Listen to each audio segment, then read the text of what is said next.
had a very difficult stretch, but you continue to perform at a high level. How are you able to get to your game? Basketball, when I'm on the court.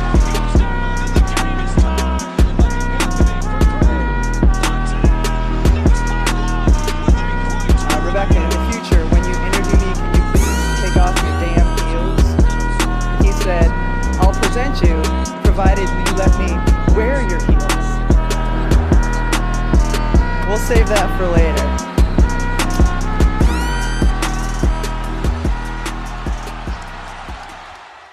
Bom dia, boa tarde, boa noite. A minha voz, vocês já sabem o que significa, pois é, a Drica não estará aqui hoje. Eu já vou avisando antes de dar os recados paroquiais, porque ela vai estar aqui na sexta-feira. Então a gente dividiu os segmentos da Trade Deadline e quem comanda a nave do NBA das Minas hoje sou eu, Agatha Máximo, pra gente falar das primeiras coisas que aconteceram, algumas bem mirabolantes, se eu posso usar essa palavra, outras um pouco mais previsíveis nesse sentido. Acho que a maior troca ainda não aconteceu hoje, na quarta-feira, às 11 horas da manhã, mas o que importa é que tem bastante coisa já pra gente comentar e falar. Mas eu não estou sozinha, venho acompanhada de uma celebridade do YouTube, né? E, mais importante que isso, Thunder Legend. Tudo bem, Luiz? Tudo ótimo, Agatha. Que isso? Uma lenda já atingiu esse patamar? Camisa aposentada? Ainda não, Agatha. Acho que eu tô no caminho. Você é um grande precursor aí no YouTube. Inclusive você está gravando um vídeo para cada troca, correto? Correto, Agatha. E um vídeo para cada rumor também, porque aqui a gente cobre tudo. É isso. Inclusive já se apresente. Porque aqui tem a galera mais velha, né, que nos ouve há muito tempo, 10 anos aí quase, e tem a galera mais nova, que vem chegando com essa nova geração aí de Twitter, eu ia falar Facebook, para vocês verem a idade da pessoa. Aí, se apresente. Imagino que tenha muita gente que assista coisas também aí no nosso famoso e famigerado YouTube, né? Ah, acredito que sim, né? O YouTube é um sucesso, né, Agatha? Esse negócio veio pra ficar, hein, Agatha? Esse negócio veio pra ficar. Você acha que é tendência o YouTube? Eu acho, meu Agatha. Acho que ano que vem vai vingar esse trem. Se não vingar, eu mudo meu nome. Mas um prazer, viu, Agatha? Prazer estar aqui no meio das Minas. Sou fã do projeto, sou fã de você, da Drica. Já tive a oportunidade de conversar com vocês duas, né? Em outrora. Torcedor do Thunder, do Gigante. E é isso, Agatha. Vamos aqui falar sobre essa trade deadline que começou mais movimentada do que eu esperava, viu, Agatha? Achei que a gente teria uma terça-feira bem tranquilinha. E não, a galera resolveu trabalhar, né? Pois é, inclusive, já avisando que a programação do NBA das Minas tá cheia, episódio hoje a gente grava, já vou subir. Amanhã eu tô lá no Jararacas com o Buga e com o J Jogadas pra gente comentar o fechamento da deadline de fato, né? A gente vai fazer uma live das 4 às 6, então fiquem de olho nesse novo canal aí, né, no YouTube, para que vocês possam acompanhar ao vivo as nossas reações e nossos pareceres também sobre essas trocas. E aí na sexta-feira a Drica vem pra cá, provavelmente com André Mori e Romanelli, elenco de peso aí, durante essa semana da Trade Deadline NBA das Minas. Sempre aí conteúdo no Twitter, no Instagram, aquela coisa que vocês já sabem. Mas como você falou, Switch, eu tinha a impressão de que talvez a gente tivesse uma Trade Deadline morna até o último dia, justamente porque tem muito time esperando para ver o que vai acontecer com o Giannis Antetokounmpo, né? Esperando para fazer as suas grandes movimentações a partir disso. Mas aí, até vamos falar dessa troca no final, anteontem o Harden do nada pediu uma troca na madrugada, né?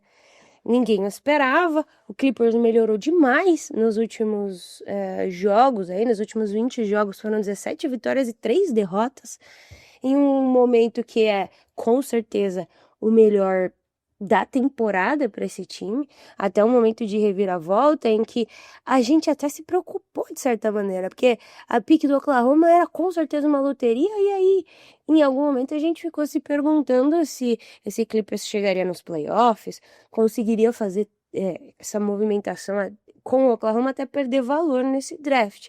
E aí do nada, do mais absoluto nada, o James Harden pede essa troca. Fazendo a linha do tempo aí desde segunda-feira, né? E existem alguns motivos pelos quais ele fez isso. Questão salarial, né? O Clippers quer limpar a folha para 2027 e blá blá blá. Mas existe a teoria de que o Kawhi vai rodar, né? Alguma coisa vai acontecer e aí ele ficaria sozinho nesse barco para tentar desafundar um Titanic aí que já está em vias de afundar. Inclusive, o Clippers mudou o seu logo para um navio, né? Complicado. Sinais, né? Sinais. Sinais. E você acha que existe um fundo de verdade nessa teoria de que talvez os dias de Kawhi Leonard estejam contados? É uma teoria sedutora, né, Agatha? Digamos assim, né? Você tem todo o caso da Aspiration, que a NBA meio que deu uma jogadinha debaixo do tapete, mas depois de ontem o Adam Silver colocar o Kawhi no All-Star, eu acho que não vai rolar nada, viu? Eu acho que o que aconteceu foi que o Harden, ele olhou a situação e falou, ó, o time tá melhorzinho, mas aqui no Oeste eu não vou conseguir chegar nas finais. Vai ser muito difícil, tem esse OKC, tem esse Minnesota, esse Denver, acho que não vai rolar. Eu vou partir pro Leste, que lá é mais fácil. Eu acho que o Harden olhou pra isso. Também, obviamente, teve a questão financeira, né, que ele queria 2 anos, 80 milhões garantidos, uma grana bem alta, né, pra um cara de 36 anos. O Clippers não estava disposto a dar isso pra ele. Então acho que foi o combo. Ele olhou e falou, cara, aqui no Oeste vai ser difícil. No Leste tá mais acessível. Cleveland tá precisando de um armador. Darius Garland não consegue jogar. Vou meter o pé. Aí as informações são de que ele teria falado que queria ser trocado em dezembro. O Clippers achou que era zoeira. Harden, ser trocado, Harden. Pelo amor de Deus, logo você, Harden, você nem gosta de ser trocado. Aí chegou na segunda, ele falou, galera, lembra que eu falei que eu queria ser trocado? Então, me troca aí, vai. Vambora, vamos agilizar? Aí o Clippers não teve o que fazer, teve que botar ele no mercado. E, né, ontem foi confirmada a troca, Harden em Cleveland. Quem diria, né, Agatha? Harden no Cavaliers, em Ohio. Olha aí. Todas as boates já se preparando para receber o Harden. Mas a gente não vai começar por essa troca, a gente vai de maneira cronológica, que esse foi o primeiro acontecimento, né? Do nada o Harden aí falou que queria ser trocado e vocês que se virem. Mas antes disso, o Cavs já tinha começado a se mexer, né? Ele fez uma troca em que chegam Keon Ellis e Dennis Schroeder. Sai DeAndre Hunter, que não encaixou da forma como a gente imaginava, né? Ele chega na última deadline com muita expectativa. Ano passado até que ele foi bem, né, Agatha? Mas esse Cavs aí, né? Aquela coisa. Enfim, o Dario Saric foi repassado para Chicago. E aí aquela movimentação clássica, né? Melhorar o elenco e cortar um pouco de custo ao mesmo tempo. Hoje o Cavs tá em quinto no leste, né? Tá jogando bem. Eu não sei se o Cavs jogou ontem, porque eu só assisti o Oklahoma, mas dos últimos 7... Ontem eu tava fazendo o roteiro e ganharam 7 dos últimos 9 jogos, né? Mas ainda assim, é uma temporada muito instável, tem muitas lesões. O próprio Garland, que vai ser envolvido aí futuramente, teve bastante lesão e problema de banco. É um Cavs que já tá sendo tirado pra merda um pouquinho, né, Switch? Vamos combinar. Tá. A grande questão do Cavs pra mim é que eles perderam total a identidade do ano passado, né? Ano passado era um time que, mesmo não sendo um primor defensivo, ainda mais em comparação com a época do Bickerstaff, que aí sim era uma defesa bem forte, ainda era um time que tinha uma boa defesa e que era uma transição ofensiva muito boa, um time muito veloz. Ofensivamente, era muito legal ver o Cavs jogar, era um ataque muito maneiro, sem ser totalmente centralizado no Donovan Mitchell. Tanto que durante boa parte da temporada passada, era discutido a questão do Mitchell não estar sendo tão explosivo como normalmente ele era. O Mitchell jogando mais pro coletivo, o Cavs rodando mais a bola. Então, era um time maneiro, não é à toa que liderou o leste do jeito que liderou.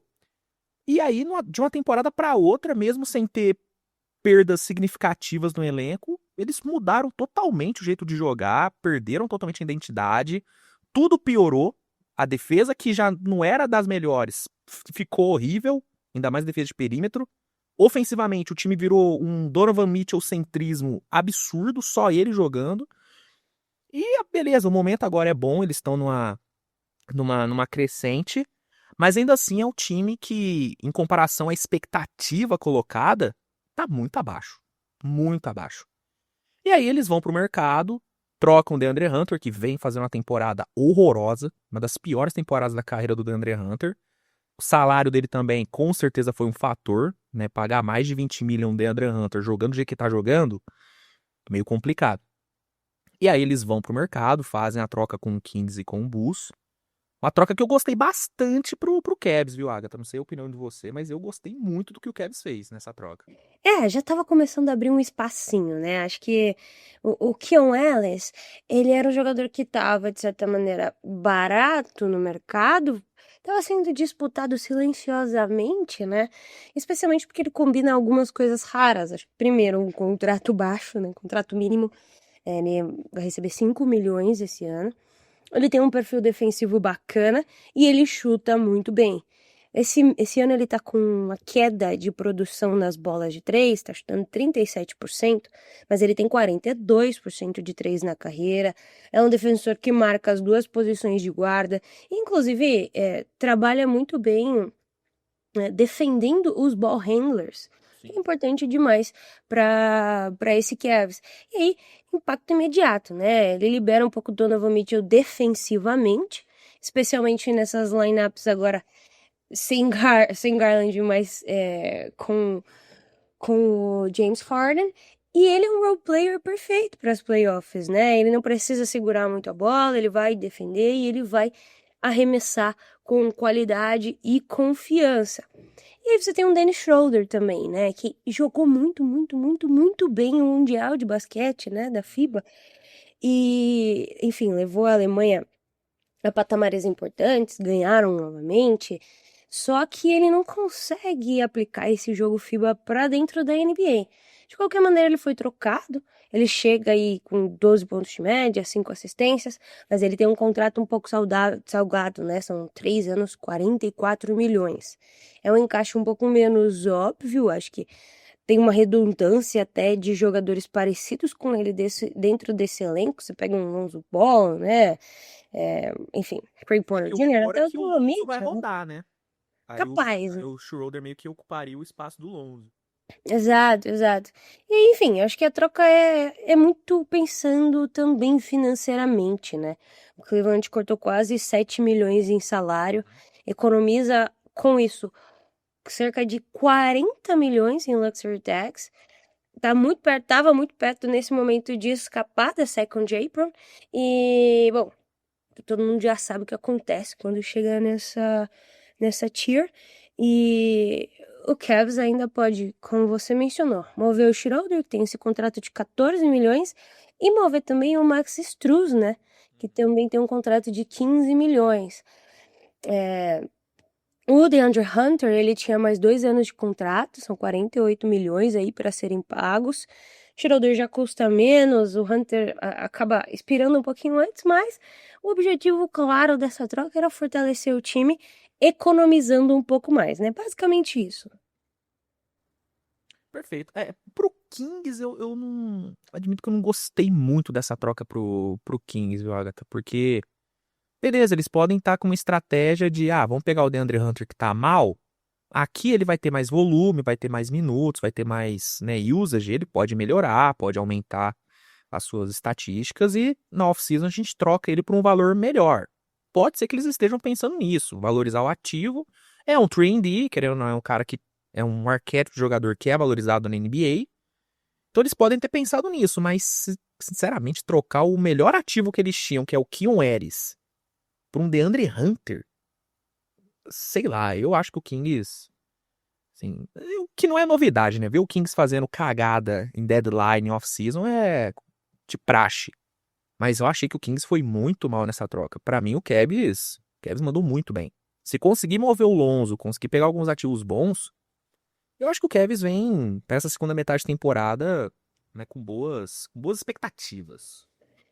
É difícil dizer, Seixa, qual foi a última boa troca que o Kings fez, né? Pois é. Sendo bem sincera, acho que hoje é o pior recorde da NBA, são 12 vitórias e 38 derrotas. É oficialmente um modo rebuild, né? Essa troca, inclusive, é um retrato um pouco do caos desse planejamento recente. O preço do erro do verão, eles trouxeram o Schroeder via signing trade, né?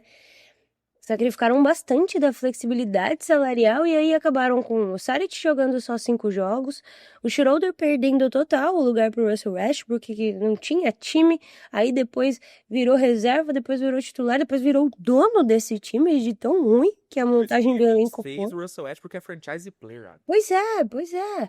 E aí o Keon Wallace também perdeu um minuto e agora você vende basicamente tudo isso em um pacote pelo DeAndre Hunter, que chega embaixo. Eu acho que talvez é uma aposta de recuperação de um jogador que se esperava mais, não conseguiu entregar nessa temporada, ele tá com 14 pontos por jogo, apenas 31% nos arremessos de 3, que é, por óbvio, o pior aproveitamento da carreira dele, do perímetro. Os minutos dele caíram agora em janeiro, mas eu acho que ainda é um perfil valioso, né? Ele joga na 3 e na 4, um tamanho importante pro Sacramento, que tem muita peça para mover para frente.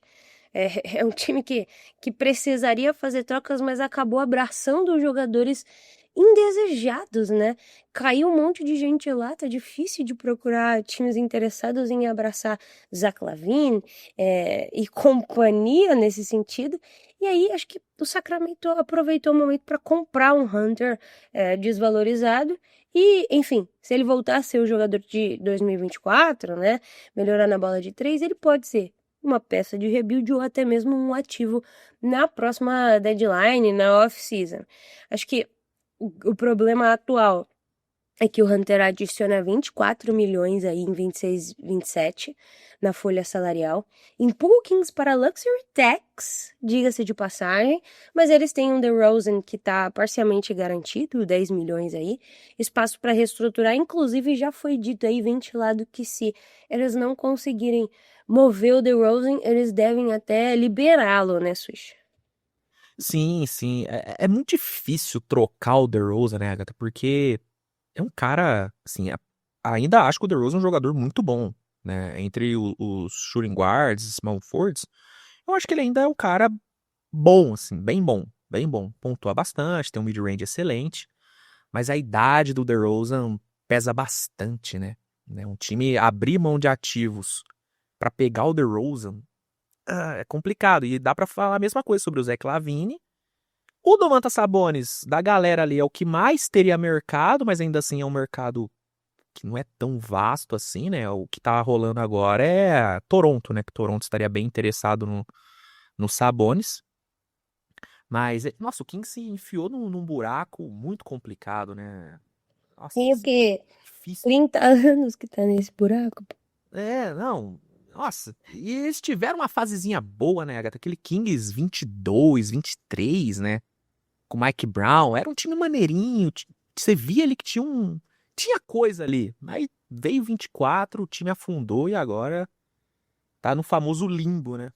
Era um time muito bacana que levou o Warriors muito desacreditado a 7 Uma jogos. das melhores séries dos últimos anos em playoffs, né? Pois é, que vai futuramente ser campeão, né? Esse time do Warriors, mas foi o melhor Kings, talvez, aí do século, né?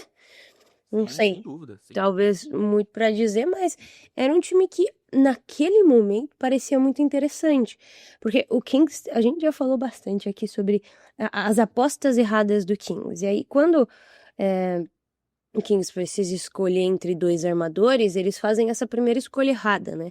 Eles mandam embora o Haliburton e chega um Sabonis que à época estava bastante valorizado até, né? Jogava bem no Pacers, enfim, tava fazendo bons jogos. Só que aí ficaram com o De'Aaron Fox, que não estava feliz, pediu troca, e aí de fato esse castelo de cartas desmorona absolutamente. É um Kings que precisa, mais uma vez, como parece que é o que sempre tá fazendo, recalcular a rota. E pro Bulls, né, chega o Saric e 2 second rounds, sai nada de relevante. Acho que é a típica troca de time que tem espaço na folha de pagamento, né, acaba lucrando um pouquinho com o desespero alheio.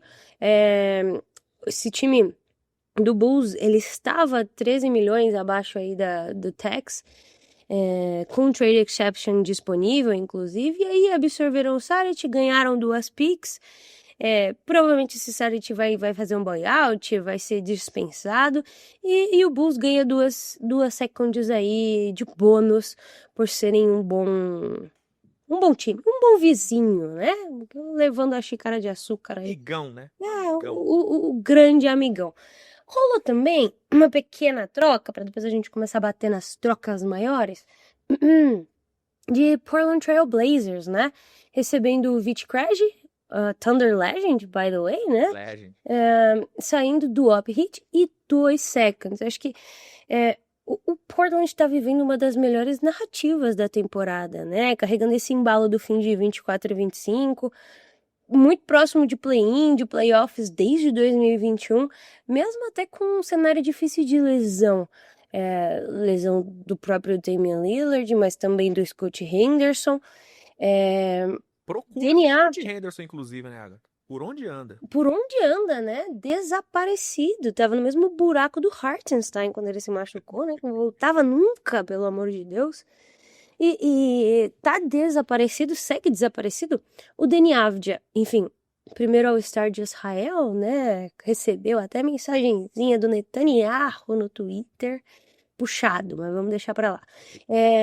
Perdeu alguns jogos por problema nas costas. Tem algumas dificuldades fora de casa para jogar. Perdeu pro Wizards, inclusive, né? Mas é um time que tá em terceiro em tentativas de 3 por jogo e em último em aproveitamento. Acho que é uma estatística que mata demais os times em playoffs, né? Especialmente esses estreantes aí com novos elencos. Você até gera arremessos, mas você não converte. E aí o Vich Krejci é um pouco desse upgrade direto, que encaixa num problema específico. Ele tá arremessando 42% de 3 na temporada, ele é agressivo defensivamente. Acho que não é uma estrela, mas com certeza ele vem para estabilizar um problema de rotação, né? Daquelas trocas bem pontuais e que podem ter um impacto bom lá na frente, né? Eu gosto do Krejci, é um bom arremessador, tem um bom tamanho também posicional. Acho que vai encaixar bem nesse time do Splitter, que clama por arremesso, né? Assim, clama por aproveitamento, né? Gera bastante, mas converte muito pouco, como você bem disse. É um time que tem uma identidade defensiva que eu gosto, é um time que tem ali uma transição boa, especialmente com o Avdija, né? Que é bem bom em transição. Precisa espaçar melhor a quadra, precisa aproveitar melhor os arremessos, e o Krejci chega para isso. Eu queria ver um Blazers sendo um pouquinho mais, sabe, um pouquinho mais agressivo, assim, indo atrás de um arremessador um pouco mais provado. Porque o Krejci tem um aproveitamento muito bom, mas ele tem pouco volume, né? Não é como se ele arremessasse tanto assim por jogo. Eu queria ver um Blazers sendo mais agressivo, por exemplo, no Michael Porter Jr., algo do tipo, mas aparentemente o Blazer vai ficar mais na surdina mesmo. Até surgiu o rumor de um possível Mikal Bridges, se o Knicks fosse pra cima do Giannis, mas parece que já abandonaram aí a ideia. Mas é um cara que vai ajudar. É um cara que vai ajudar, sem dúvida, o Krejci. Um fato interessante, inclusive eu estava ouvindo ontem o Bola Presa. E esse time do Portland Trail Blazers tem a pique do Bucks, né? Sim. E isso é muito interessante, até por isso que eles expressaram de alguma forma interesse no Mikal Bridges, e eles até levantaram essa hipótese, né? E por que não expressar interesse em Giannis em algum momento, né? Acho que é um time muito jovem para isso, mas tem o Lillard que o Giannis gosta e tem as picks do Bucks, né? Se o intuito é competir e pro outro lado, o intuito é ir pro tank, né? É ir pro rebuild, buscar a sua pick principal, deveria ser prioridade. Vamos ver aí as próximas movimentações de um time que não tem muita pressa, é verdade, mas que está buscando resolver de maneira barata alguns problemas estruturais, né? É um contrato valioso do Vich Krejci, é o mínimo até 27 e 28, não tem nada garantido além dessa temporada e dá flexibilidade para o Portland seguir ajustando esse elenco enquanto mantém peças úteis e baratas, que é até mais importante nesse momento. Abre espaço, inclusive, para renegociar, estender com o Avdija se for necessário. Manda embora o Rich, que não estava sendo usado, né? Ele tinha feito uma cirurgia que encerrou a temporada dele, mas antes disso só tinha jogado 250 minutos e o Portland draftou o Young Hansen, né? Rotação já tirou um pouco do espaço que ele tinha. Era um contrato basicamente morto aí por um shooter que vai, com certeza, ser útil. Só que essa troca cria um novo desafio para o time, porque o Portland precisa abrir 2 vagas para conseguir contratar o Sissoko e o Caleb Love. E muito tem se falado que quem vai rodar nessa brincadeira é Matisse Thybulle, que entrou na NBA muito melhor do que ele tá agora, né? A gente não sei, né? Deu uma azedrada no leite do Thybulle, né? Eu gostava demais dele em Filadélfia, viu, Agatha? Tinha um arquétipo que eu gostava muito, né, cara? Esse ala que faz da 2 a 4 ele fazia bem. Bom tamanho, atlético, um defensor muito intenso. Eu gostava muito dele, só que ele caiu demais de rendimento nos últimos anos, né? Perdeu muito espaço, perdeu valor também. É o mais provável realmente a rodar, né? Também tinha uma especulaçãozinha de Drew Holiday, mas acredito que o Blazers vai buscar mesmo esses negócios menores, abrir espaço na folha, abrir espaço no elenco e seguir o desenvolvimento, né? Seguir o desenvolvimento de Deni Avdija, de Caleb Love, que foi um baita achado do time para essa temporada, e seguir evoluindo aos poucos, né? Pois é, pro Atlanta Hawks, eu acho que é um estágio completamente diferente, é uma reorganização com a saída de Trae Young, pivotando para esse elenco um pouco mais jovem, mais maleável, e o Craig ia perder um pouco de espaço com a chegada do Corey Kispert. Os minutos dele acabaram evaporando, ele jogou só 17 minutos em 3 jogos recentes, e aí, de fato, recuperar um pouco da sua pique, né? A pique de segunda rodada de 27, que tinha sido enviada lá em 2023. Foi rodando a NBA até chegar em Portland. E aí, não tem esse problema de... Enfim... De salário e outras coisitas, mas eu gosto do que o Hawks fez com relação ao Trae Young. Tava até vendo uma estatística, velho, tem um parênteses com relação a isso, mas a classe do Trae Young, Swish, quando a gente olha aí para todos os jogadores de loteria, todos eles foram trocados até essa temporada, cara.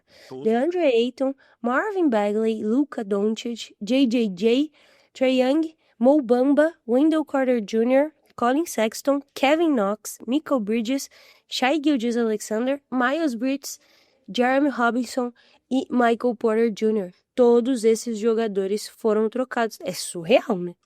Não, é surreal. Não, e o que me deixa mais impressionado é ver que Trae Young e Luka renderam uma first na troca, enquanto o JJJ e o Desmond Bane renderam 7.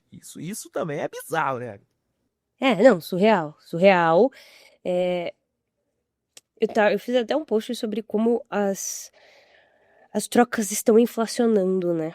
As piques vêm em muita quantidade para jogadores medianos em alguns momentos. E aí, quando a gente precisa ver uma troca grande em que envolva jogadores grandes, a gente não tem esse mesmo parâmetro, né? Não chega.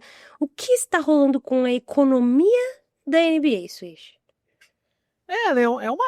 Eu vou te falar, viu, Agatha? Acho que, infelizmente, nós temos culpa nisso aí, viu, Agatha?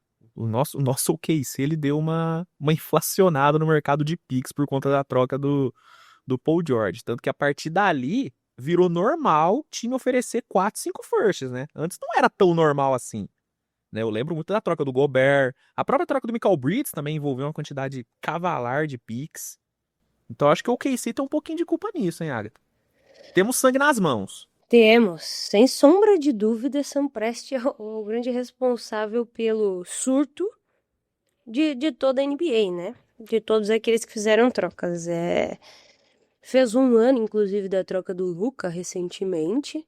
Um ano em que ainda não me acostumo com ele usando o amarelo e roxo. Acostumado. Impossível, Nem difícil ele se demais. acostumou. E, inclusive, Lakers está muito amarrado, né? Nessa deadline, muito difícil de fazer qualquer tipo de mudança por enquanto, mas deve ser um pouco mais agressivo na off-season. Sei que Laker Nation fica sempre perguntando, né? E o Lakers? Vai fazer o quê? O Lakers tem que buscar o Antetokounmpo. Mas o Lakers só dispõe de uma pick first por enquanto, né? Na off-season vai conseguir contar com 3. faz diferença. Tem toda essa questão do LeBron também, o casamento estar acabando e uma série de outras questões que a gente viu foi que eles queriam, de alguma maneira, mexer no Dalton Natch, né? E mais alguns jogadores e acho que Dalton Net e Gabe Vincent. Gabe O Vincent. Lakers tá com isso aí no mercado, Agatha. Aí Quem quiser quiser. um total de 0 propostas, né? Como era de se esperar, e, enfim, não devem se mexer muito. Mas vamos entrar aí nas trocas um pouco mais cabeludas, Swish. Ivy e Conley vão para Chicago, né? E o Pistons ganha Huerter e Swap. Então, o Bulls recebe Jaden Ivey, Mike Conley. E o Pistons, Kevin Huerter, Dario Saric, Swap protegido, inclusive, de primeira rodada em 2026 via Minnesota. Bom, acho que é um ajuste de contender já, né, pra esse Pistons. Detroit tava numa posição de contender, tá numa posição de contender real, são 36 vitórias e apenas 12 derrotas, com espaço salarial abaixo da Luxury Tax, e eu acho que isso permite até agir diferente de quase todo mundo. E em vez de usar isso para trazer um nome gigantesco, o Detroit fez algo mais específico. Porque o Huerter é uma peça de rotação para playoffs, mas não é uma estrela. Detroit estava precisando de um ala mais ofensivo, um ala que não segurasse tanto a bola e que propusesse um arremesso complementar de confiança. E eu acho que o Huerter claramente está em queda, né, de valor, mas ele ainda tem um perfil bastante útil. Ele não tá arremessando muito bem nessa temporada, 31% para 3, bem abaixo dos 38% da carreira, longe inclusive do auge dele, que é 2022, que é 40% em quase 7 tentativas por jogo, mas ele tá compensando com 63% nos arremessos de 2 pontos, mid-range lá perto da cesta, até também como um playmaking secundário que não precisa necessariamente tanto da bola. Ele traz um pouco mais defesa, por exemplo, do que o Duncan Robinson. Ele é um encaixe melhor que o LeVert, que tá com 1 de 14 em janeiro na bola de 3, diga-se de passagem. Mas eu acho que marca principalmente a desistência do projeto de Jaden Ivey, né? Foi a escolha 5 de 2022. Mas acho que perdeu função após da lesão que ele teve na fíbula. Ele não conseguiu se ajustar como um criador secundário e acabou saindo desse plano, né? Ele tá com 3 assistências a cada 36 minutos aí no per 36, né? Que é a pior marca da carreira dele. O ataque, inclusive, com ele como PG, tá só no 8º percentil da liga. A segunda unidade desse Pistons, inclusive, tava funcionando muito melhor com o Dennis Jenkins jogando. E o Detroit acho que entendeu que era melhor transformar o Ivey em uma peça útil, em ativos futuros, enquanto o valor dele ainda interessa. E ainda melhorou um pouco a pique, né? Acho que se a temporada acabasse hoje, essa pique sai de 29, porque é o segundo melhor time da NBA, para 23. Ajuda um pouquinho, né? Um upside aí, especialmente porque o Minnesota tem o 4º calendário mais difícil restante na temporada. Pode ser um ganho real de draft e sai aí como um time de playoffs melhor, ganhando uma flexibilidade futura também, né?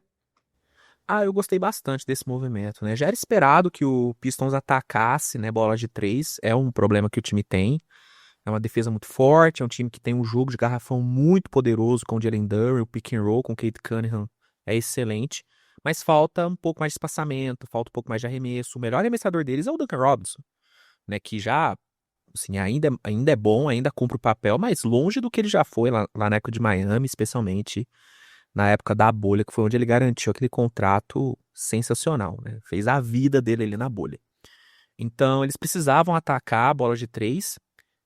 Se especulou alguns nomes, se falou sobre Lauri Markkanen podendo ir pra lá, falou sobre Michael Porter Jr., e eles acabam indo numa opção mais barata, uma opção bem mais acessível, que é o Kevin Huerter, que, igual você falou, não tá arremessando tão bem como ele já arremessou, mas é um cara que tem ali o arremesso, é um cara que arremessa bem em movimento, que é outra coisa que esse Detroit precisava, e gasta pouco, gasta muito pouco. Pega um Jaden Ivey que não vinha sendo útil pro time, a verdade é essa, né? Tava meio que sucateado ali na rotação do Bickerstaff.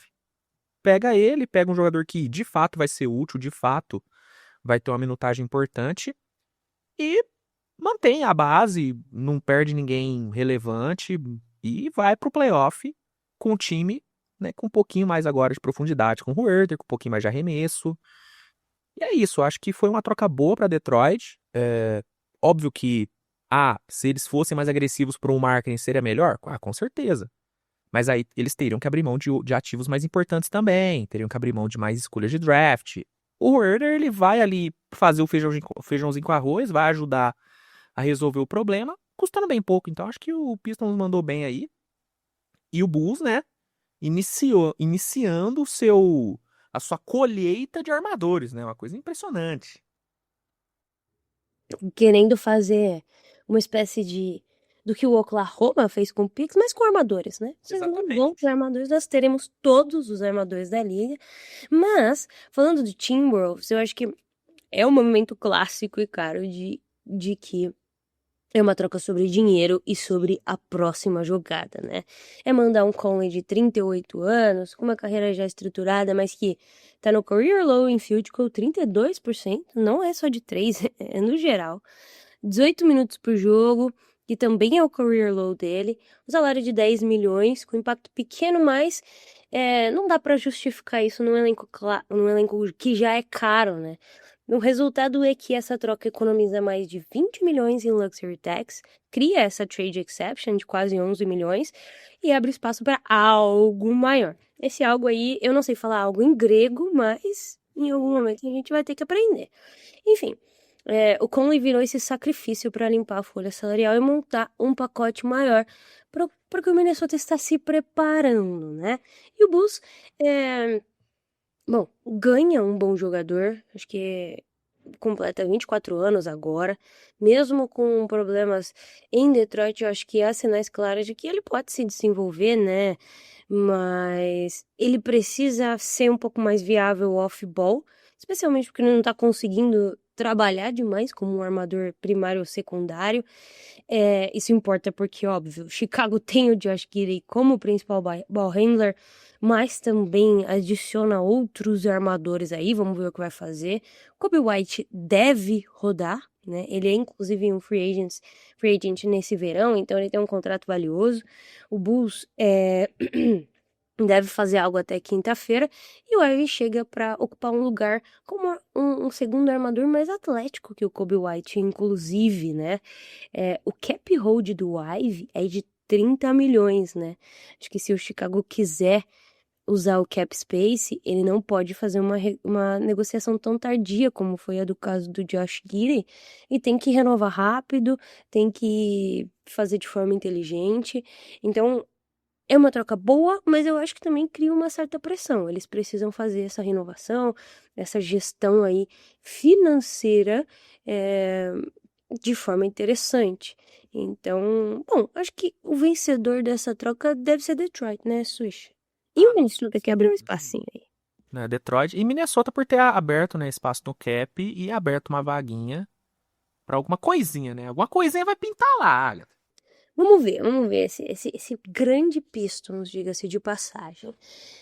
Agora rolou uma troca de um jogador que eu sou um pouco hater, tá? Não sei se o senhor sabe, mas eu aí, desde o começo da temporada passada, venho falando que é o cara mais overrated da NBA, né? Não é Tyrese Haliburton, pra mim é Jaren Jackson Jr.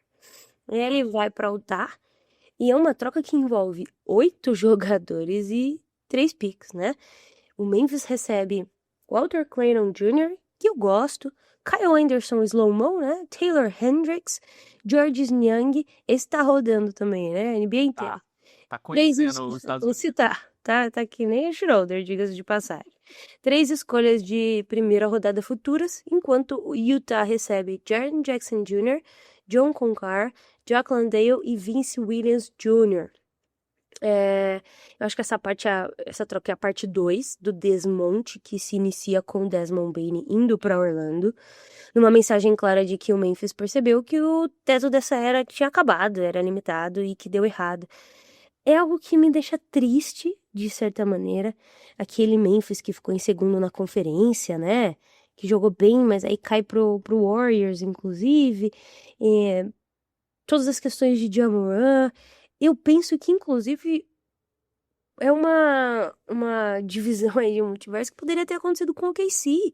E é o resultado mais comum entre mercados pequenos, né?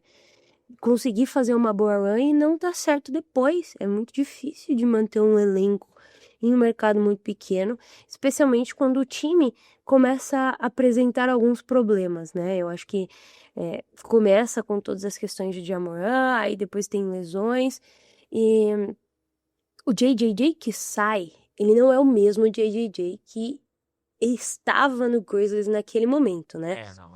Acho que a gente tem que levantar essa pergunta essencial. O quão elite Jaren Jackson Jr. ainda é, Swish?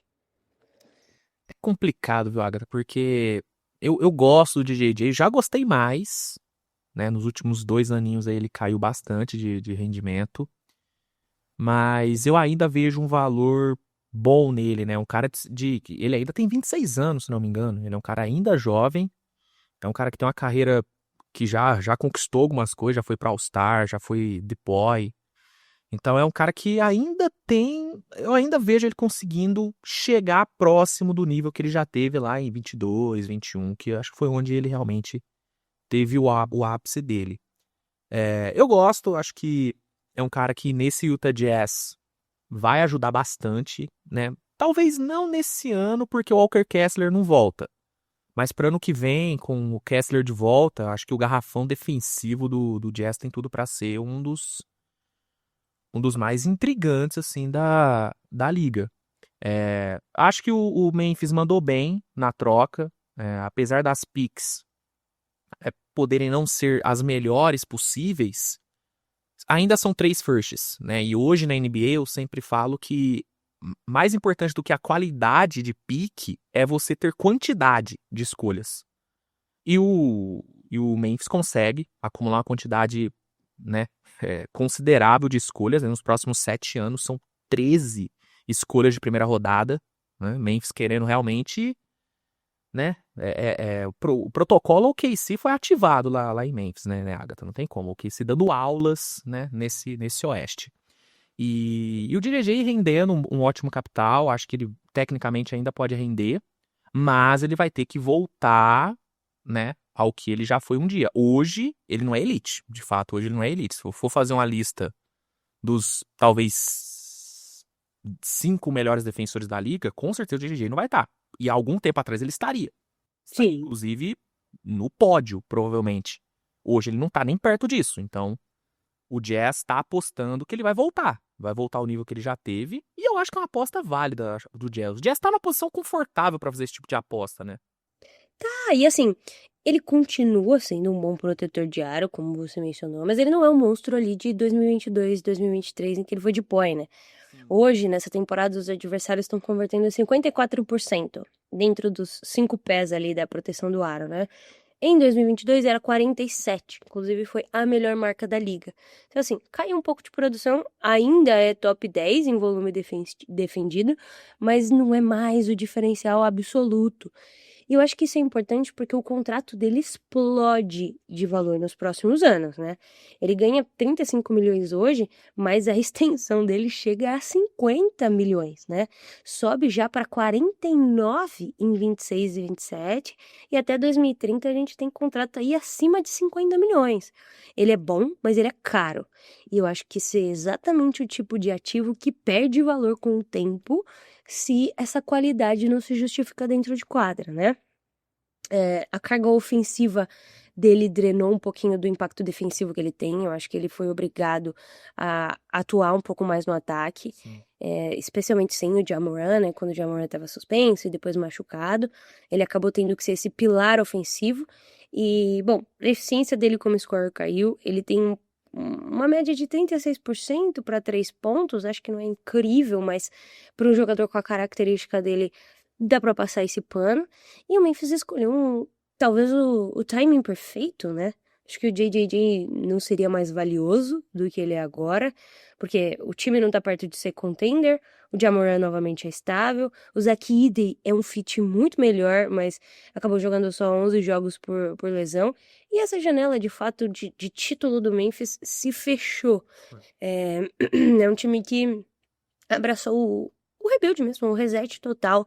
E aí a gente tem um time que tem 12 escolhas de primeira rodada acumuladas, só fica atrás, obviamente, do OKC e do Brooklyn Nets. Além disso, são picks de vários times diferentes, né? Essa oportunidade de dar sorte em alguma delas.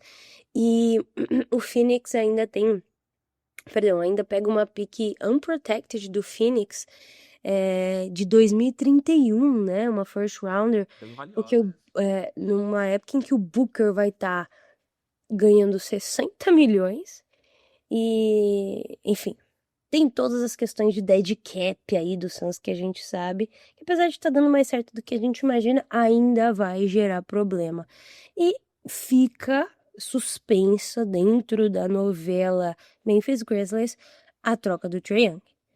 Acho que, primeiro, o Memphis não vai conseguir uma oferta tão boa pelo Trae Young, quanto conseguiu pelo Jaren Jackson Jr., o que pra gente há 3 anos atrás seria absolutamente impossível de imaginar, né? O Memphis pode ter até que deixar esse contrato dele rodar, né? Torcer até pra ele reconstruir algum valor, ou aceitar um retorno menor depois. Eu acho que essas duas trocas, Desmond Bane e Jaren Jackson Jr., trazem pro Memphis a segurança de poder mandar o Ja Morant por menos, né? E não vai ter como, né? Assim, o retorno pelo Ja Morant vai ser, nossa, consideravelmente menor do que o do JJJ e do que o Desmond Bane, né? Você não tem nem comparação. Memphis, eu acho que tem total noção disso, né? O Ja Morant, ele se desvalorizou muito e ainda bem que eles conseguiram capitalizar bem em cima do JJJ, porque se eles estivessem contando com um capital de draft bom vindo do Ja Morant, eles estariam com um problema bem, bem grande. Eu não sei você, viu, Agatha, mas eu acho que o retorno pelo Ja Morant vai ser, se for alguma coisinha um pouquinho maior do que o retorno que o Hawks teve pelo Trae Young. Se Memphis conseguir arrancar uma first de alguém, já é pra estourar champanhe e comemorar, porque o valor do Ja Morant tá muito baixo. Mas, igual você falou, já que eles conseguiram capitalizar bem em cima do JJ e do Desmond Bane, eles estão tranquilos em meio que tomar o prejuízo com o Ja Morant. Eles aceitam tomar o prejuízo agora. Bom, Utah Jazz, que agora recebe esse JJJ, né? Agora tem um cara que é All-Star, de poi, uma extensão longa. E acho que isso muda até o Jazz de rebuild já para um time que quer chegar em algum lugar ainda essa temporada, talvez, né? Um time que conseguiu, inclusive, converter o Rudy Gobert em excelentes peças, né? O Walker Kessler, Keontae George e o próprio JJJ aí são resquícios dessa troca do Gobert. E o Walker Kessler, obviamente, está fora da temporada. Ele vai voltar como free agency mais restrito, obviamente vai assinar. Você vai ter, como você mesmo mencionou, 2 dos melhores protetores de aro da liga. Quem vai pegar rebote é assunto para outra hora, né? Não, aí se vira. Aí é outra questão. Se acertar a cesta, não precisa de rebote. Quem vai pegar rebote não é um problema nesse momento, mas acho que é bom pro Jaren Jackson Jr. não vai ser usado como pivô, né? Ele vai poder jogar na função clássica dele de power forward. Ele não vai ter uma carga ofensiva tão grande, porque o que o Keontae George tem jogado é um absurdo. Você ainda tem o Markkanen pra completar. Um pick and roll bacana demais ali que pode rolar. E você tem esse Markkanen, né? Que a gente fala muito, coloque ele demais em questões de troca. É o meu grande sonho pro Oklahoma, não vou mentir. Sonho todos os dias, né? Falo demais dele aqui, mas eu acho que com essa chegada, talvez o Jazz pivote para que esse elenco seja o core aí, né? A base para a próxima temporada. O Markkanen, ele jogou 2/3 do tempo como power forward nessa temporada, até porque era uma posição faltante. E aí, agora, com o JJJ na 4, ele pode voltar a ser um small forward. Inclusive, ele começou o ano, nos 8 primeiros jogos, ele teve médias de 30 pontos por jogo jogando de small forward, né? Enfim, pode ser que ele tenha algum problema defensivo nessa posição, mas ainda assim o ataque fica bem bacana, né? Acho que é legal nesse sentido. São dois jogadores que precisam evoluir um pouco no passe, no playmaking, de certa maneira, ali mais perto da cesta, mas ainda assim, né, é um time que fica com muito tamanho, muitos arremessadores de qualidade e vai trabalhar para melhorar um pouco das assistências, eu diria, né? O time, inclusive, lidera a NBA em assist rate, né? 72% das cestas desse time são assistidas. Isso vinha muito do Collier, do Keontae George e também do Nurkic. Vamos ver como eles vão trabalhar com o JJJ chegando. E o Utah Jazz, mesmo entregando essas 3 firsts, né, incluindo a Swap Best de 2027, ainda tem ao menos uma pick em todo o draft após 2026, e assume, eu acho que a postura de time que quer ir pra play-in, né? Ah, não, com certeza. Agora o modo pós-temporada tá totalmente ativado no Jazz. Eu não sei se nessa temporada eles vão conseguir, porque eles já perderam bastante, né? Eles já perderam bastante e, né, o Walker Kessler volta só ano que vem. Mas é um time que eu acho que até o fim da temporada vai perseguir essa seed 10, vai incomodar a galera do top 10. E se alguém lá vacilar, eu acho que o Jazz pode tomar essa vaguinha. Mas para ano que vem, aí sim, a projeção pro Jazz é de um time realmente competindo legal, né? Com o Keontae George evoluindo ainda mais, Walker Kessler voltando, né? O Ace Bailey talvez tendo um salto para uma segunda temporada, né? A primeira temporada ele vem sendo difícil, mas para a segunda temporada talvez ele melhore. Tem o Isaiah Collier cada vez melhor. Ontem o Isaiah Collier meteu 21 assistências. Uma coisa inacreditável, o Isaiah Collier. Surreal, inacreditável. Ótimo jogador. Então acho que o Jazz ativa de fato o modo competição. O Jazz que nunca foi um time de tanque que me suou como um time de tanque, né? Sempre parecia que o Jazz era melhor do que a campanha que eles tinham.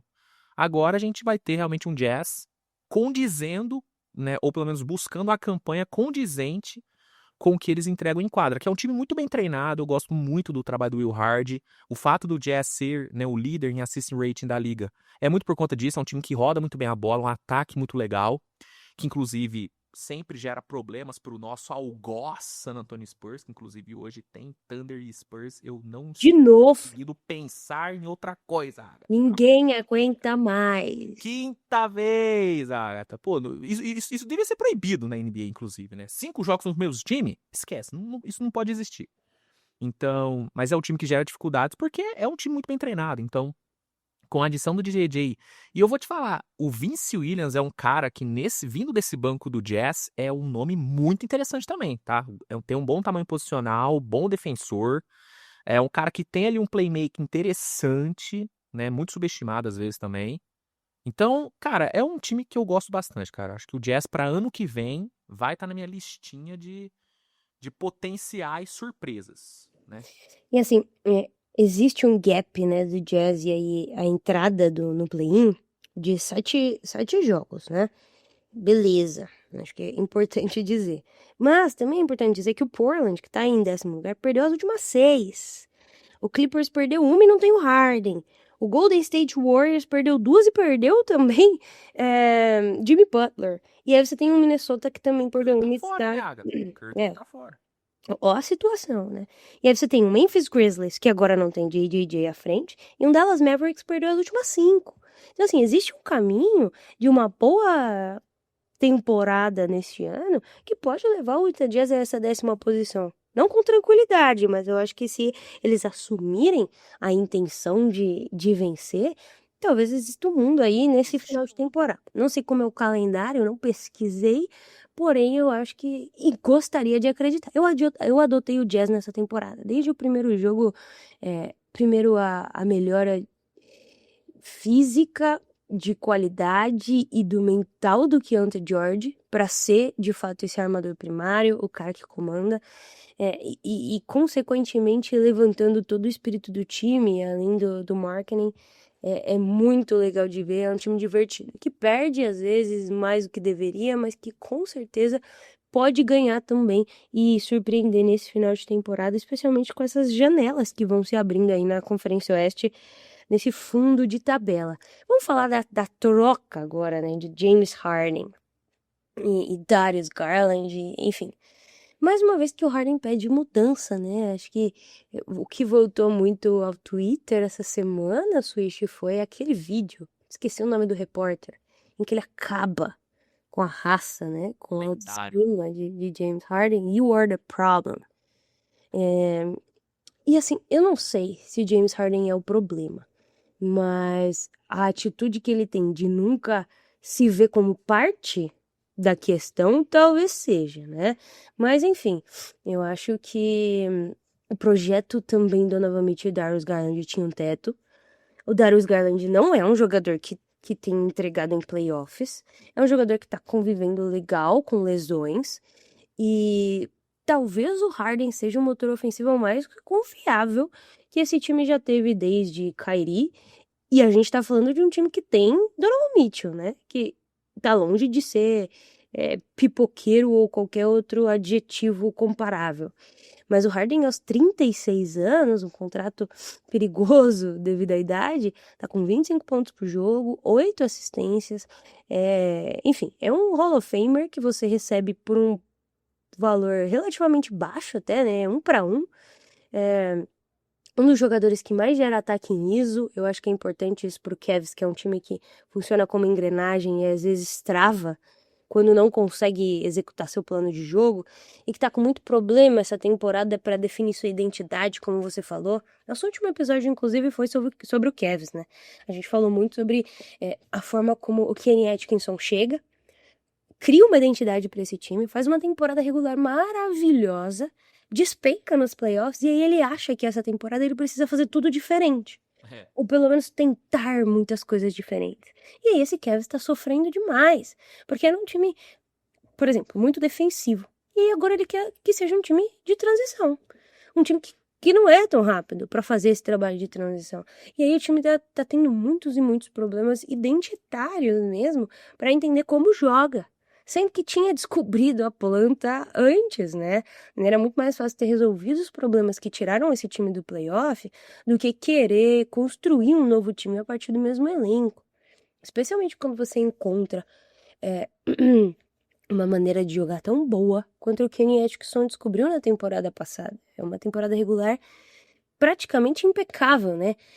Eram os dois times que estavam invictos ali no começo da temporada, o Thunder e o Cavs, e a gente perde, inclusive, né? Por esse Cavs no começo da temporada. O Mitchell está sobrecarregado, o Evan Mobley continua oscilando, e o Lonzo Ball é um buraco nesse time. 27% para 3 pontos, 30% de field goal. O Harden resolve imediatamente esses problemas, ele não é só mais um armador. E agora você tem um Cavs que dita ritmo, vai punir muitas coisas. Vai punir as dobras, vai punir o drop, vai atacar na ISO, transforma esse ataque de meia quadra, que não precisa ser correria. Acho que o Kenny Atkinson também precisa identificar esse tipo de coisa. E aí eu tenho uma pergunta pra te fazer, Cid. Quem vai ficar com essa bola no backcourt, cara? Vai ser um funcionamento interessante da gente observar, porque o Harden é um cara que sempre rendeu, assim, ele sempre precisou da bola para render. O Harden é um cara que off-ball ele não vai te entregar basicamente nada. Assim como o Donovan Mitchell no off-ball, ele também não é lá essas coisas, né? Inclusive, na maior parte da carreira dele, ele dificilmente jogou muito no off-ball. Temporada passada foi uma temporada onde ele jogou um pouquinho mais fora da bola, né? O Darius Garland, quando jogou, né? Nas raras vezes que jogou, ele que comandava principalmente o ataque, mas o Donovan Mitchell sempre chamava a responsa também quando precisava. Vai ser uma dinâmica interessante, mas eu acho que tem boas chances de funcionar. Até porque o Harden funcionou bem com o Kawhi, né? Vinha funcionando bem com o Kawhi, que também é um cara que precisa da bola. Menos do que o Donovan Mitchell. Acho que o Kawhi tem um off-ball melhor do que o Donovan Mitchell. Mas ainda assim é um cara que vinha chamando muito o jogo e o Harden vinha contribuindo muito bem.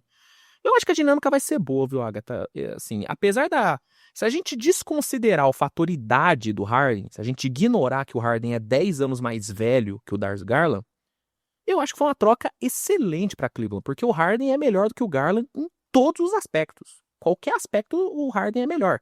Até na defesa, que o Harden passa longe de ser um cara bom, ele é muito melhor do que o Garland, porque ele tem tamanho, né? Coisa que o Garland, além dele ser horrível na defesa em termos de QI, ele é um armador pequeno, né? O Harden, ele é grande, tem um tamanho posicional bom. Então vai ajudar também nos rebotes, coisa que o Garland não ajudava em quase nada. Então, eu gosto da ideia, acho que o ataque em meia quadra do Cavs vai ganhar demais com o Harden.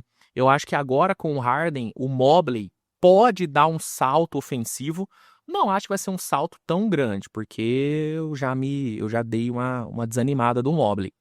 Mas tendo o Harden, acho que ele tende a crescer bastante. O próprio Jarrett Allen, se não for trocado, deve dar um salto também ofensivo tendo o Harden, porque o Harden ele naturalmente potencializa qualquer pivô que joga com ele, né?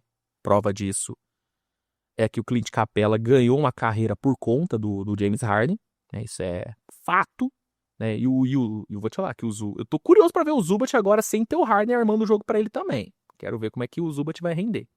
Mas eu acho que vai funcionar, viu, Agatha? Vai cair aqui, vai cair o carro. Será que vai pingar? Não sei. Eu gosto. Eu acho o Zubat um bom jogador. Mas eu acho que o Harden deu uma elevada Deu. no que ele de fato é. Mas eu acho que o Cavs tende a funcionar bem com o Harden. A minha preocupação em relação a Harden em Cleveland é questão financeira. Porque é um time que já era a folha, acho que ainda segue, né, sendo a folha mais cara da NBA.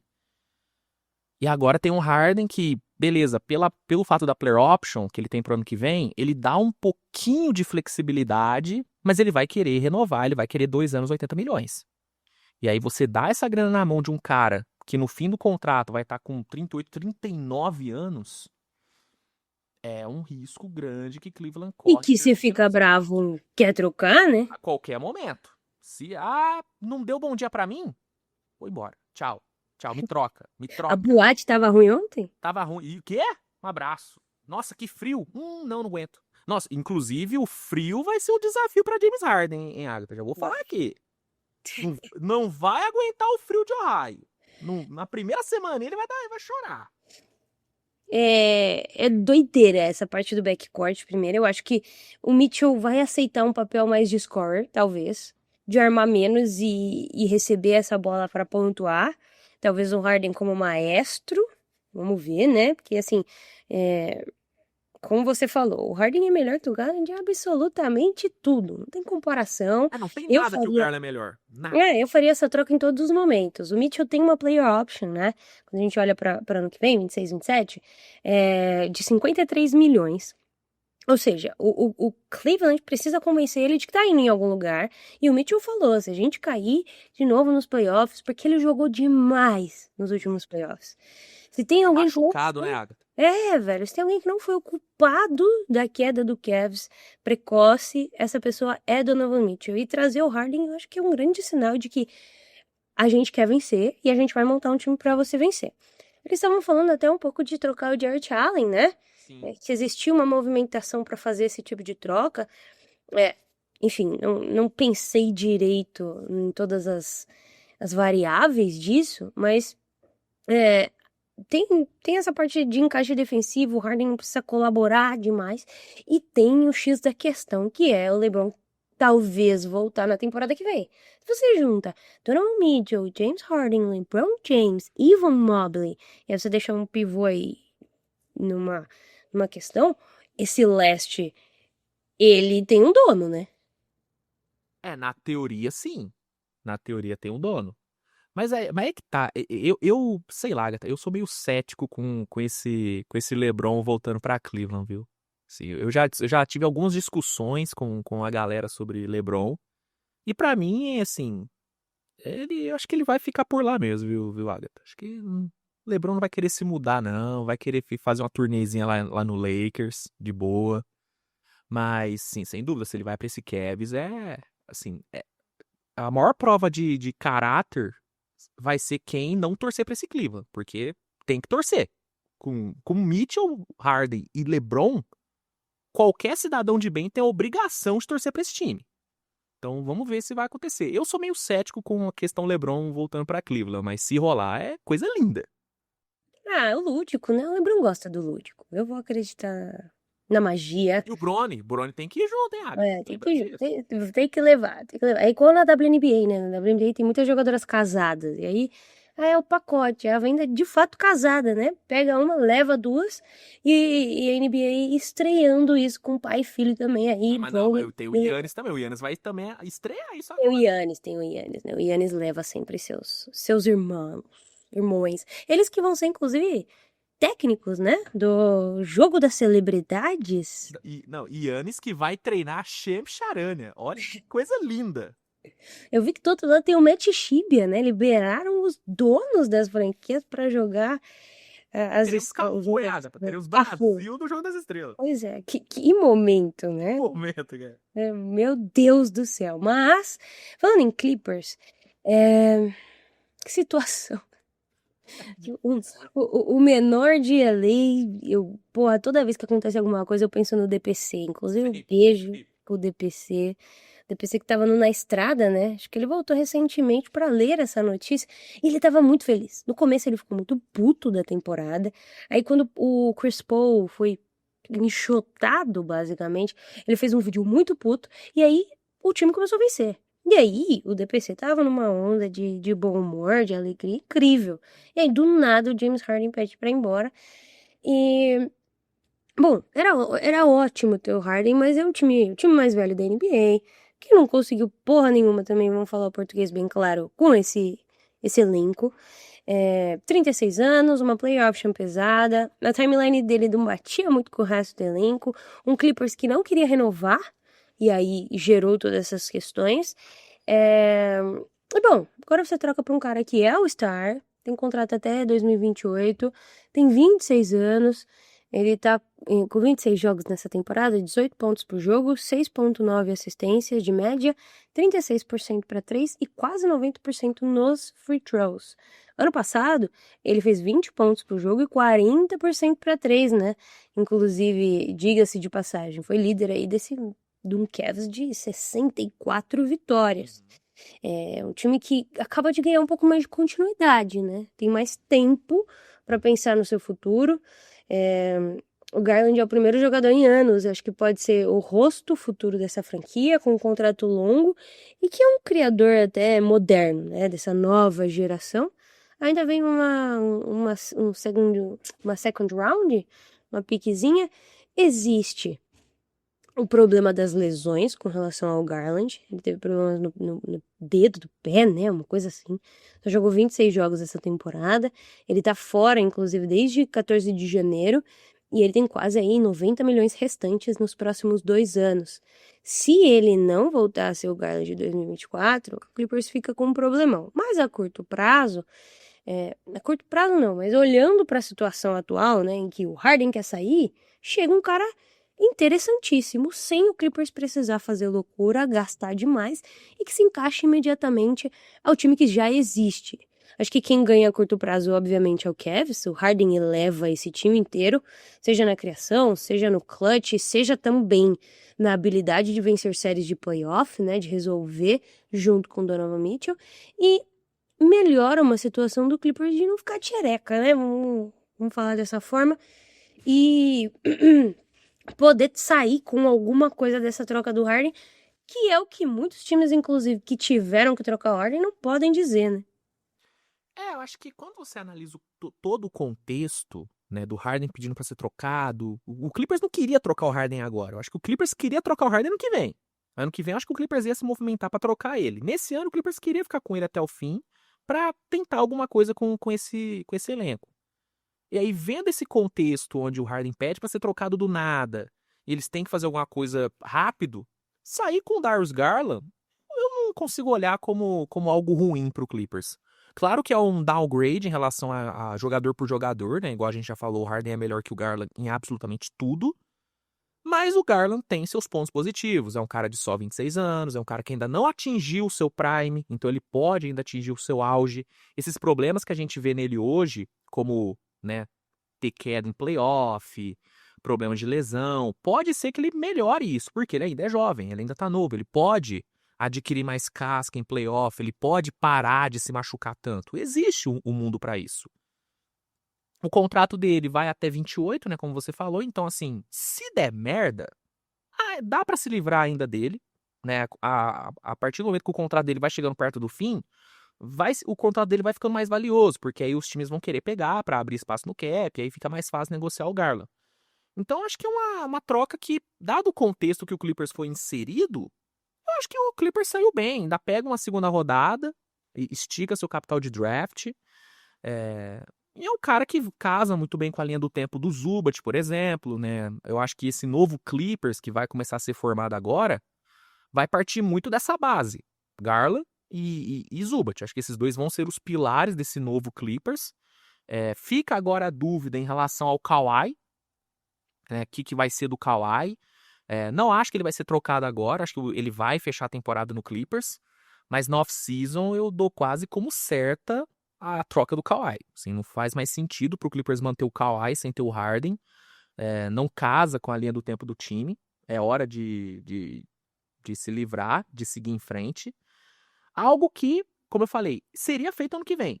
O que o Clippers teve que fazer com o Harden agora, ia fazer ano que vem.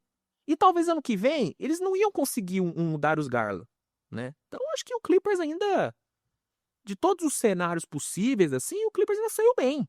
Não teve que abrir mão de nenhuma first, não perdeu o capital de draft, pega um jogador que vai ganhar a mesma coisa que o Harden, só que com 10 anos a menos, e agora vai pensar no futuro. Acho que essa temporada, eu sinceramente não acho que o Clippers vai continuar nessa ascensão que tava. Acho que o time vai ter uma queda, até porque o Garland deve demorar para estrear ainda.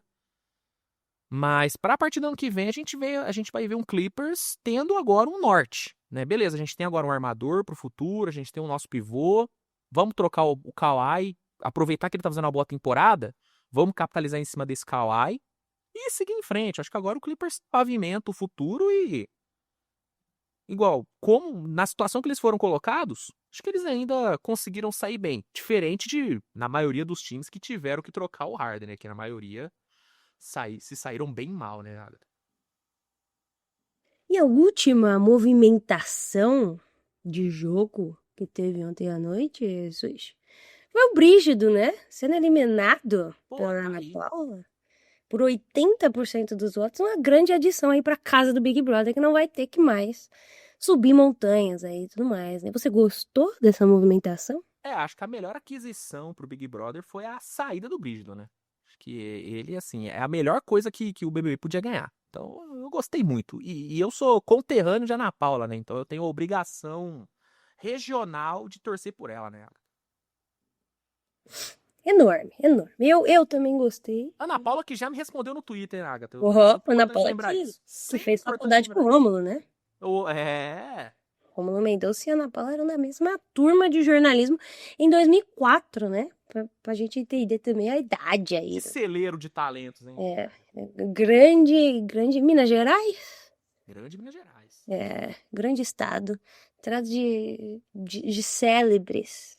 Membros, inclusive, também da FBA, nosso fantasy, né? Aproveitar aí pra mandar um abraço. Pessoal da FBA que tá sempre ouvindo o NBA das Minas, acompanhando as lives. E hoje tem isso, bicho. Hoje tem, Agatha. Eu estou ansioso. Não, hoje é um dia onde minha ansiedade tá atingindo picos inimagináveis, né? Porque tem playoffs da FBA com o meu México City, né? Com grandes chances de título. E à noite tem, né? A parte 5 da saga OKC contra San Antonio. Então hoje vai ser uma coisa maravilhosa. Ainda tem toda a apreensão em relação ao Giannis. Então hoje, brincadeira a minha ansiedade hoje. Grande quarta-feira. Muito obrigada, pela sua ajuda em participar aqui no NBA das Minas, conversar comigo sobre a Trade Deadline. Fala de novo o seu canal no YouTube para o pessoal seguir e assistir. Eu mesmo irei já assistir, tá? O dia inteiro de Switch na minha programação.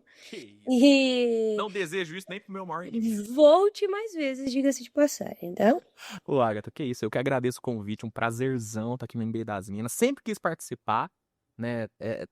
É um daqueles programas que estão naquele meu checklist. Pô, eu quero participar de tal programa. Agora eu já posso anotar que o NBA das Minas tá no currículo do homem. Já vou enriquecer meu LinkedIn.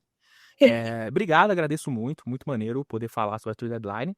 Vai ter mais coisa acontecendo, né? Acho que de hoje até amanhã A gente vai ter algumas brincadeirinhas legais, né? Tem Yannis, tem Jamoran ainda pra rodar. Será, Agatha, que a gente vai ter o nosso Sunpress? Será que o Sunpress Brincando. vai pegar o telefone? Será? Será que o homem vai brincar, Agatha? Eu aposto que não, mas eu gostaria de ver o Eu acho que a gente vai ter aquela famosa troca de Pix. Vai trocar uma First de 2036 por uma First de 2037. Acho que isso que vai acontecer. Agatha. os direitos da maternidade, né? O Aquela- filho do Bandebaio com a Ida Wilson. É nosso. Traz moleque, registra. Acho que vai ser algo parecido com isso. Mas vai ser uma oportunidade muito maneira. E você tem o dever de acompanhar aqui no NBA das Minas. E se quiser acompanhar algo no YouTube, Switch TV BR, uma opção que tá aí. Vídeos todos os dias, todas as horas, todos os minutos. Quando você piscar, tem vídeo saindo lá. Inclusive, saiu vídeo enquanto eu estava aqui. Olha que é dinâmico. Trabalho. Uma coisa impressionante, uma coisa impressionante. Então, Switch TV BR, fica a recomendação. E é isso. Obrigado a todos, obrigado pelo convite. Grande prazer, Agatha. O NBA das Minas volta sexta-feira com Drica e companhia ilustre pra gente falar do que aconteceu depois. Não esqueçam que amanhã tô lá no Jararacas, no YouTube também, Eita. com o Jota e com o Bulgarelli, grande elenco, ao vivo. Precisarei Que Big Tree. escolher o meu look. Eu acho que eu vou de Oklahoma pra ver se traz uma energia. Vamos Pô, ver. Agatha, Vamos ver. eu acho que você deveria ir, você deveria meter o look LeBron James de Decision. Tá. Tá bom. Aquela camisa xadrez, Um banquinho de madeira. quinho de madeira, Tá bom. tem que ir. Vou preparar uma estética, pode deixar. Obrigada, gente. Voltamos em breve. Até.